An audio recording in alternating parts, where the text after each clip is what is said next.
Welcome back to TYT Sports, everybody. Jason and Francis here, lounging in some black chairs. I've not been able to comfortably watch the Golden State Warriors play basketball because in regular form, like the bench players, when there's a crazy dunk, I'm throwing shit out the window.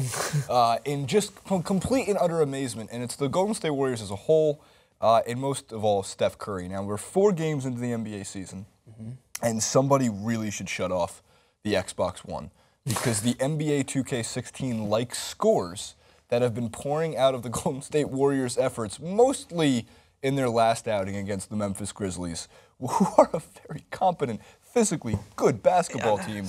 But they were up 88-44 at one point. They doubled them up, which is something that, I mean, used to happen to my intramural basketball team, not me. Yeah. Just how bad we were. So let's get first to Stephen A. Smith, who I'd be the first person to criticize Stephen A. Smith on a lot of things, but when he's right, he says it with such energy and such enthusiasm. It's interesting to watch. Let's go to First Take. What the hell is going on with Steph Curry? I don't know what. Listen, I am on the record. He's my favorite player to watch. This dude is the greatest shooter that I have ever seen in NBA history, and his daddy was pretty good, so we know where he got it from.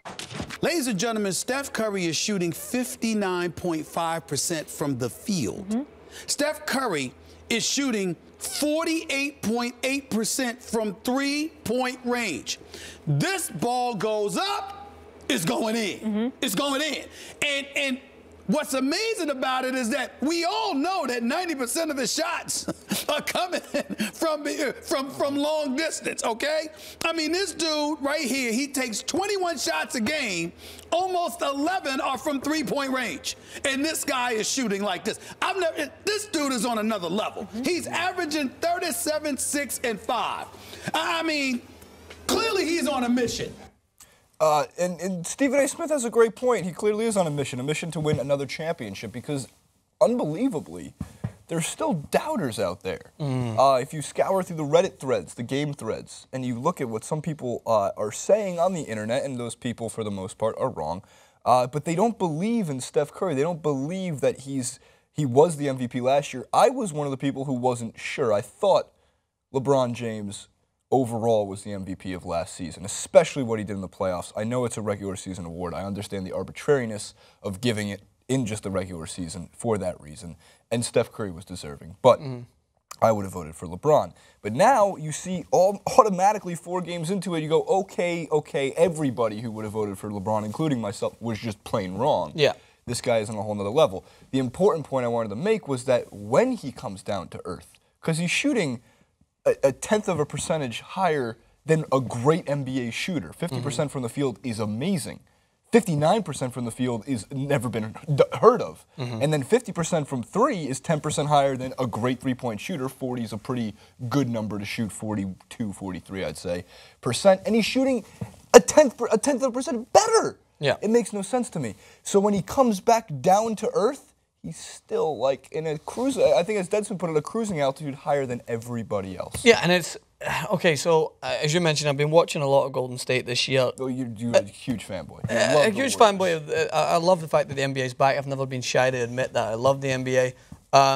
It's not just so much about his shooting average, right? But when I'm watching him, I'm captivated because if I'm thinking this, what is the guy who's coming directly against him thinking? We don't know whether or not. A lot of the time, what Stephen A. Smith just said there is true, that you know the shots are coming because of the way Steph Curry shapes up. And the bottom line is there's no way that he can't score from. But it's his ball handling skills to create movement and also find seams for his teammates. That one that was just in the last game against Memphis, behind the back, through pass right into effortless. It was just it's so difficult to try and understand that someone.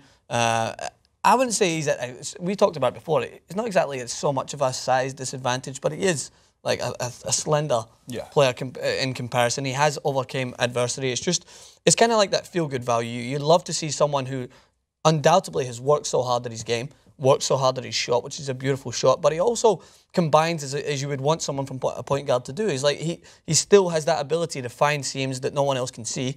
His passing ability, for me, I don't know why, but that's what I'm astounded to see. I love to see how he can find these smaller seams when no one else can seem to do so, but also drain shots from under so much pressure and whenever he really wants to make those shots. So that's why I think he's the most difficult player in the NBA to play against. That's going to pose the question whether or not he is in contention with LeBron James as the best player in the world at the moment, because, of course, LeBron James is going to be the go-to choice for a lot of people just based on the fact that it is LeBron James. But if I was to talk about who's the hardest player to play against at the moment, I would have to say Steph Curry, because I don't think that you can mask... Because you know it's coming. Yeah, and that's the thing. The scouting report's the same for Steph Curry every single game. Yeah.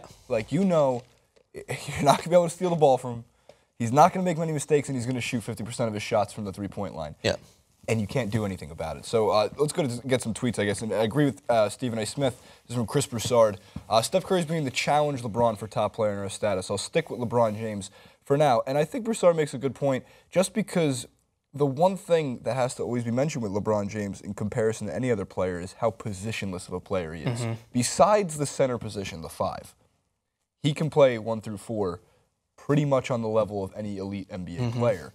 The difference, though, is the thing I see with Steph Curry is just his pure ability to score. Yep. Like, I mean, LeBron has never had a great jump shot. Yep. If he ever, I mean, if he wanted to work on his jump shot to make it great, but you saw in the finals, like, you can't stop him from driving to the lane. He's the greatest driver in the history of the NBA. Maybe Jordan better than him at that single aspect. And he's physically built in a fucking freight truck sort of way. Yeah. Curry doesn't have that.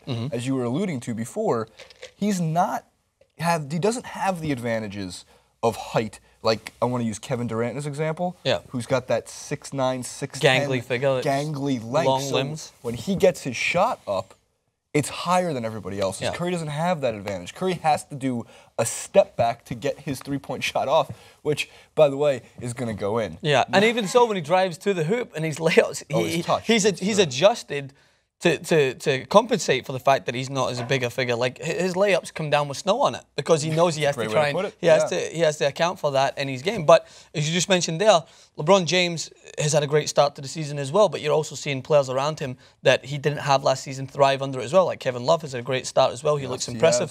But the thing with Steph Curry is, I think he's came out of the blocks. I think the Golden State have came out of the blocks, but you're not seeing as many or even close to his level and amongst his team as you maybe see in other ways. And I'm not saying that Steph Curry, as much as many people will already settle out the comments and say, oh, he's just watched the NBA, he's saying Steph Curry's better than LeBron. No, I'm not. I'm saying at the moment, I just think Steph Curry, simply put, is unplayable at the moment. You just can't, there's no way you can play against this guy at the moment. We did a clip last year. Are the Warriors the most fun show in sports, or at least American sports? And it's undoubtedly so. Yeah. That's must-watch TV every time they play. We're going to get to a little bit on the Clippers and the Warriors later in this clip. But for now, memes. There's a lot of them. So let's get through some of the internet's reaction. We know it's 4 games, but what we're seeing is just so ridiculous. He got a job as a bartender. He can make all the shots. That's a Ben joke. That's a Christmas cracker joke. That's a Christmas cracker joke. Yeah, but it's still good. Steph, this is one of the most amazing. This is when the Rockets are playing on November 3rd. Steph Curry can go 0 for 88 from downtown in his next game and still have a higher 3-point field goal percentage than James Harden. It's not a crack on James Harden, Houston. It's just for stats and comparison. James Harden's a great NBA player, and I was happy to see him bounce back. He bounced back. Yeah, and he looked great. He was phenomenal. Steph Curry, 148 points through 4 games. In the last 40 years, only Michael Jordan scored more in his first 4 games of the season. That was the 1991 NBA season, if I'm correct on Michael Jordan. And Michael Jordan played about 8 more minutes per game. Steph Curry has scored 10. Poor James Harden just getting trolled. I know. And it doesn't even my fault. I swear, I'm not trolling the guy. Steph Curry has scored 10 more points than James Harden and Derrick Rose combined this season, with 50 fewer field goal attempts. That's ./dead. That's. Is that supposed to be an emoji, like the dead emoji? I don't know. Either way, we're dead. Either way. And then, by the way, he's so famous now. Steph Curry with his wife Aisha and his family stopped by Sun Valley Mall today. Caused a stir, even with if you see the zebra mask, which I would love to see with a zebra mask. Still think he could shoot 50% from 3. No doubt. Yeah, the stroke is just so effortless. So the Warriors play the Clippers tonight. Interesting. The Warriors host the Clippers, and I want to see the spread because I want to bet on the game. The Warriors and the Clippers, undefeated, both 4-0, right? The series that we wanted to see last year in the Western Conference Finals, and I swear, now it just makes it seem like I'm trolling the Rockets. I swear, I like the Rockets more this year. I do. I'm a fan. Golden State is -7.5. I ain't touching that Did you game. take it? I No? lied. I lied. I'll take the over on Steph Curry points, Okay. whichever it is. But it's the series we wanted to see last season in the Western Conference Finals, but the Clippers did Clipper things and unfortunately let the Rockets come back on them. Although I would like to rephrase that and say the Rockets played so efficiently well that they rightfully won the series. Yeah. Well, right. 4-3. So this It just sounds like I'm hating on Houston for the first time. I'm not trying to do it. I like the Rockets this year. I do. I like James Harden. I like his You don't team. like Dwight Howard, though? Actually, I like Dwight Howard As a person? a little bit more. A little bit more when I found out he was playing with like 5 slip discs, a broken back, and no knees, and averaged 14 points and 14 He was rebounds. just his torso was on the field. It was just a flesh wound. I'm really excited to see this game. You know why? Because watching the Clippers, and I've watched them a little bit closer, I really like their ball movement this year because it seems like they have more than one playmaker. And I understand Blake Griffin can be a playmaker along with Chris Paul, but that bringing in Lance Stevenson, that additional playmaker in there who's also great at driving and he plays with such passion, it's just enjoyable to watch. They now have depth on their bench to go to. They have playmakers to come off the bench and take a little bit of that stress off of Chris Paul, off of Blake Griffin, off of DeAndre Jordan. Because before last season, it was just those 3 guys, and that's basically what you needed to carry for 48 minutes a game. So with Stevenson, which even Josh Smith, who when he gets hot won't stop scoring, and of course still love Jamal Crawford. I was going to say Jamal Crawford comes in. Of course, great But guy. I do like watching Crawford when I go, especially in the games that I went to go and see here because, of course, our executive producer is a huge Clippers fan. He took us to a couple of games. I love how he's never hesitant to shoot. Like, never, ever. There's a killer instinct to Jamal Crawford, although he's a Seattle born and raised guy. He does like the pro-ams there. And if you ever like read about the story at the pickup games there, like he's like one of the like most charitable, kindest, filthiest crossover. But if you play against him, he will make you look silly. Yeah. He'll make you look silly I know this on the wasn't. court. I know this wasn't in on the format of our clip, but what do you think? Did you see the Lakers last night? We're gonna get to the Lakers in another clip. Oh, we are? In the Kardashians. No way. Yes. All right, we'll get to that. We'll talk about it then. They look bad. You have to come back with that. They look bad. Trust me, I am fully aware. Laker basketball. Kawhi Leonard, by the way, the only person in the NBA right now who's challenging Steph Curry for doing ridiculous things. Read the Yahoo Sports article that I will not leave in the comments section, but I might tweet it out later. I tweeted it out yesterday. Follow Francis Maxwell, Francis_Maxwell, at JasonRuben91, and at TYT Sports on Twitter. What do you think about Steph Curry? 4 games in. Is he going to finish the season averaging 65 points, 39 assists, 29 rebounds, 16 steals? Who'll bet against him? Who would bet against him? Bet against them. Warriors for the win this year. I think they might do it. I haven't made my call yet, though. Bold. But I think they might do it.